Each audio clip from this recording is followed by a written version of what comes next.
Welcome to Spartan News. I'm Danielle Young. And I'm Nick Cittadino. Could new TSA screenings be too invasive?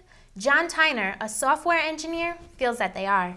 While traveling from San Diego on Saturday, he refused to undergo a full-body X-ray. Security continued to give him a pat-down, which Tyner had recorded on his cell phone. His argument with the officer received 200,000 hits on YouTube by Monday afternoon. Tyner had said that if the officer touched his junk, he would have him arrested. Because of this statement, he was escorted out by the police. He could face a civil lawsuit for leaving the airport before security had finished screening him. Many groups are also concerned about these new procedures and are urging travelers not to fly. I don't know about you, but I do whatever is necessary to make sure I'm safe. In world news, the death toll from Haiti's month-old cholera outbreak continues to grow. According to statistics released by the Haitian Ministry of Health, 917 people have died and over 14,000 people have been hospitalized due to the bacterial infection. The spread of cholera has been an ongoing event occurring in Haiti as American aid support has tried to stop the spread. We hope and we wish for the best. Now let's go to Mairead for some quick weather update.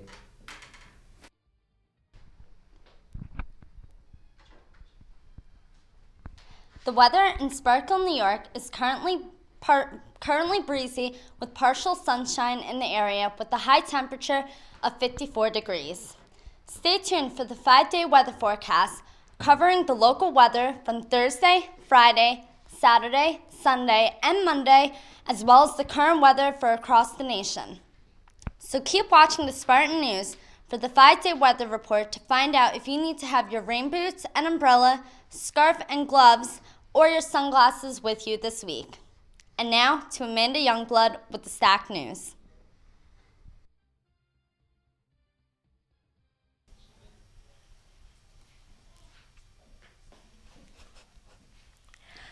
Hi, I'm Amanda Youngblood and this is Stack News. Tonight, Friday, Saturday, and Sunday, the Latori Players 4 production of Reckless will be playing in the Sullivan Theater.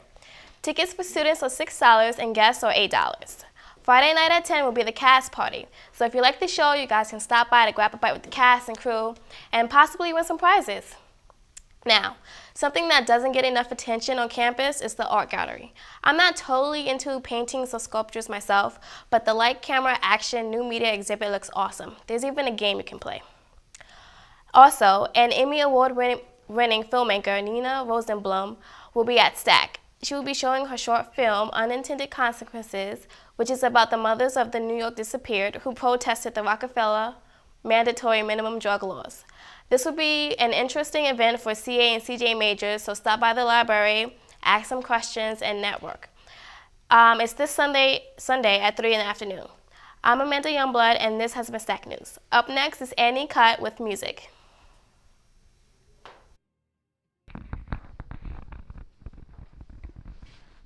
What's going on? I'm Annie Cutt. These upcoming weeks are packed with killer concerts in our area. I can't help but start with my personal favorite, Circa Survive. If you guys didn't grab Blue Sound Noise yet, it's incredible. They're going to be at New York City's Irving Plaza for the first time in years on November 27th and the 28th. I'll be at both shows, no doubt, so if you're there, find me and say what's good. Let's talk about some more immediate shows, though. The one and only Andrew WK is going to be partying hard at the Crazy Donkey this Saturday. If that's not your thing, Liza Minnelli is going to be at the St. George Theater on Staten Island too. But don't fret, because next Monday, Tuesday, and Wednesday, Bob Dylan is playing at Terminal 5. If I didn't have night classes, I would love to see the boss kill it live. Finally, check out my boys in This Sleeping. They're going to be keeping hearts beating at Gramercy Theater on Tuesday. If you check out any of these shows, let me know how they are. We're going to go back to you in the studio, Nick. Thank you, Annie, so much for that tremendous musical information. All you guys out there, go out and do this. Now let's get to some Stack news, some Stack activities. With Brad Sarno, we have Monday, we have intramural volleyball. You all should get involved, as well as Wednesday open gym. And Tuesday is intramural basketball 3-on-3 tournament. It's awesome. All you guys should go out there and play. It's great. Brad does a good job. And I do play as well, so that's fun. Now we're going to go to Leslie for some entertainment news.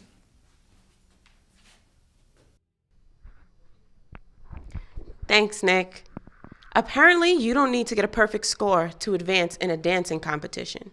Poor Brandy Norwood and her dance partner, Maxim Chmerkovsky, say that 10 times fast, got 86 from Dancing with the Stars Tuesday night in what most are calling the show's most shocking elimination yet. Brandy and Max received a perfect score, but it was them and Bristol Palin and her partner in the bottom two. Bristol reportedly received low scores, but still managed to escape elimination and make it to the finals along with Jennifer Grey and Kyle Massey, and even make one viewer so mad he shot his TV. Yes, you heard me right. According to People.com, Stephen Cohen was allegedly so upset by Palin's stiff and lackluster performance on Monday night, he actually fired a gun at his TV in his Wisconsin home. Bro, is it really that serious? Then he pointed the gun at his wife, who fled the scene and called the cops.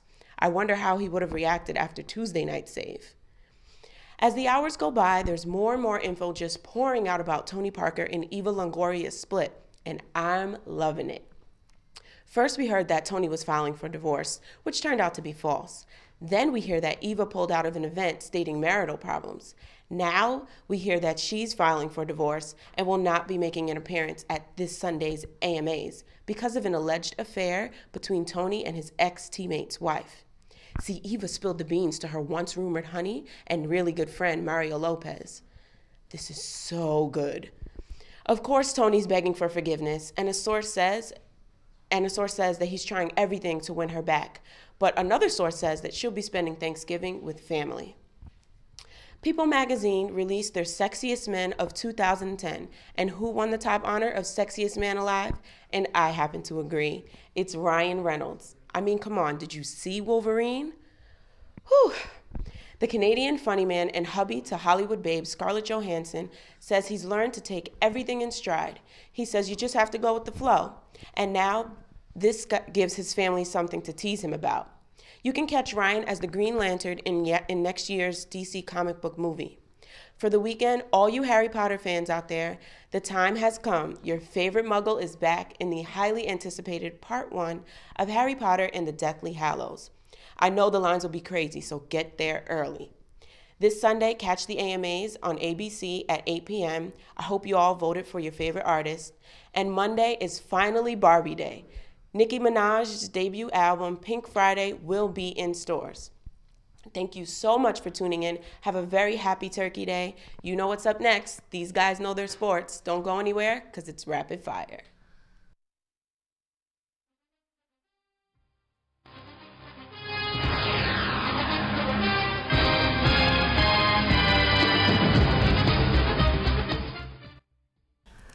Hey, what's up, everybody? I'm Brian Finnegan here, rapid fire along with Tom and John, as it always is. We're going to lead off with some football. A lot of big games this week. I'm going to go to my analyst here, Tom Schultz. Tommy, Giants, Eagles, big division game in the NFC East. Huge First place on the line. Who's going to win and why? I'm going with the Eagles. I think Michael Vick is playing just unbelievable football right now. The Giants looked horrible at home against the Cowboys, a Cowboy team that just didn't look good in any phases of football. Now the Giants are struggling. They ain't sacked John Kitna at all last week. So their pass rush looked very human. They ain't sacked Kitna, and when you're not getting pressure on the quarterback, your secondary doesn't get much help. And Terrell Thomas looked horrible on Sunday. I think the Eagles right now, they're rolling. I think they have, arguably the best team in the NFC. True. And with the way Michael Vick is playing, he's running good and he's passing better than I've ever seen him. So they're deadly right now, the Eagles, and I think they take this game easy. Yeah, I agree. I think the Eagles are going to win. Michael Vick, he's doing a great job. He's not really looking to run like he used to back in his career. Now with the Eagles, he's looking a lot to pass. He's always keeping his eyes downfield. And his passes are unbelievable. That bomb he threw to Deshaun Jackson was right on point. He left it right. Well, only Deshaun Jackson could catch it. And if he makes plays like that, the Eagles are going to be very hard to beat. Other big game this week, we're going to go to another Manning Brothers game. Peyton, going to Foxborough to play the against Patriots. the Patriots. Always, Who's going to win and why? Always a fun game. I'm still torn on this one. Right now, I have to go with the Pats. They look a lot better. Their defense is getting pressure. You know, this is their defense at the beginning of the year that was struggling, and people thought they wouldn't be able to generate a pass rush. Well, now they're getting to the quarterback. They're looking good, and Tom Brady looked absolutely unbelievable last week against the Steelers. I'm not going to bet against Brady in this one. I think it's going to be high scoring. I think the Colts will put up some points, but I think in the end the Patriot defense will make the stop when they have to. I think it's going to be very high scoring. I mean, Patriots start like 4 rookies on their defense. Payton, I think, will tear them up. But Tom Brady, amazing. You put like these mediocre weapons around him, like Danny Woodhead. Who knows who Danny Woodhead was? Manning's the same way. You got a guy, Jacob Tanner. Exactly. Just makes him look like that just shows how amazing these quarterbacks are. We're going to go for football. We're going to soccer here. Got Pose here, going to talk some soccer. Yesterday we already had some qualifiers for the World Cup. EPL, what you think, John? Well, yesterday was a big day for the USA. It was an international friendly, but we all know international friendlies are just as serious as any other game. USA went up against South Africa, and the game started real slow. Both teams looked like they were afraid to give up that early goal. We all know USA is notorious for giving up a goal in the first 5 minutes. So, I mean, anything could happen in the first 5 minutes for USA. They let a lot of their younger players play. I was really happy with what I saw. There were some shaky moments, as in any game, but Team USA did prevail. They won 1-0 in the 84th minute, and the goal scorer was the youngest goal scorer for the actual national USA team in history. So big moment for USA yesterday. Good one. What did you think, Tommy? You know, it was a young kid, so you have to let him play and let him get used to it. I was impressed with what I saw. You know, they had a few 17, 18, 19-year-old kids out there playing against, you know, some older grown men. So I was very intrigued and very happy that Bradley's at least letting these kids play. So we'll see where they go in the future. I'm afraid that's all the time we have for Rapid Fire. It's got to cool down a little bit. We'll be back next week. Here's Mairead with the 5-day forecast. Today's high temperature in Sparkle will be 54 degrees with the low of 36 degrees. The conditions for today's forecast will be partially sunny and breezy. But now to our weekend forecast. Friday, we will have mostly sunny and pleasant conditions with the high in the mid to upper 40s. The low will be in the mid-30s. Saturday's high will be 51 degrees with the low of 39 with mostly sunny skies. Sunday will have a high of 53 and a low of 40 with the skies turning cloudy throughout the day. Monday's high will be in the low 60s and the low in the lower 30s with partially sunny skies. And now for our national weather.